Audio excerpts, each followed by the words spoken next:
dit à peu près tout ce qu'on avait à dire. Et puis renaissent petit à petit de nouvelles idées. Quand je dis on, c'est que c'est la même discussion avec les écrivains. Enfin, que ce soit avec Mélanie Fazi, avec Raphaël Granier-Cassagnac, Laurent Pougeois et David Camus, on a tous eu des envies aussi à l'intérieur du livre de se dire ah ouais, mais il y avait peut-être cette piste, et puis on ne peut pas tout traiter. Et les années sont passées, moi ça continue à me travailler. Entre-temps, j'ai fait un colloque sur Lovecraft, il y a eu pas mal de choses, et je continue à relire du Lovecraft. Et à me dire, mais ça serait quand même pas mal d'essayer de traiter ça, d'essayer de travailler ça.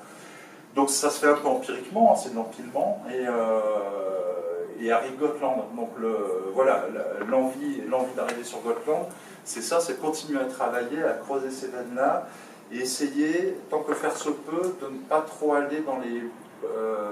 de ne pas trop renfoncer des portes qui ont déjà été ouvertes. Je trouve que ça ne sert à rien, d'où l'axe de le faire d'après l'univers de Lovecraft, mais pas directement du Lovecraft. Ce qui ne m'empêche pas de réfléchir à des adaptations, que ce soit les montagnes hallucinées, dans la ligne du temps, enfin, il y a plein de choses, plein de pistes, et voilà.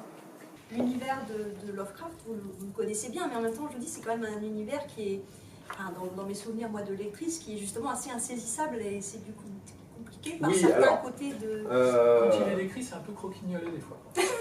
Alors, oui, quand il les décrit pas qu'elles sont vraiment terrifiantes. Tout à fait, ça dépend aussi des traductions et ça dépend des œuvres. C'est-à-dire que dans Kadat, dans La Clé d'Argent et toute la partie des Contrées du rêve, quand Randolph Carter va sur le mont Granek et qui tombe sur les maigrevettes de la nuit, on a commencé par retraduire.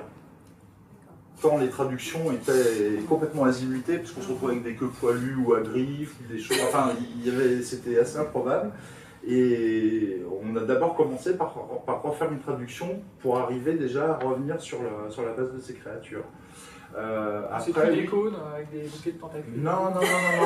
Alors ça, il y avait une certaine poésie, mais dans les montagnes hallucinées, oui, voilà. Ça reste plutôt cylindrique avec des formes plutôt géométriques et c'est pas très beau et on peut pas en faire grand chose. Et c'est vrai que pour faire peur, il faut se lever tôt.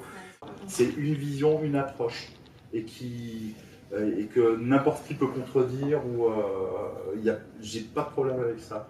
J'estime que c'est justement à partir du moment où il y a du dessin, c'est qu'il n'y a plus que de l'écrit, et s'il n'y a plus que de l'écrit, ça n'est pas que du Lovecraft. Voilà, donc il faut accepter la dimension d'interprétation, c'est la dimension du dessin et de l'illustration.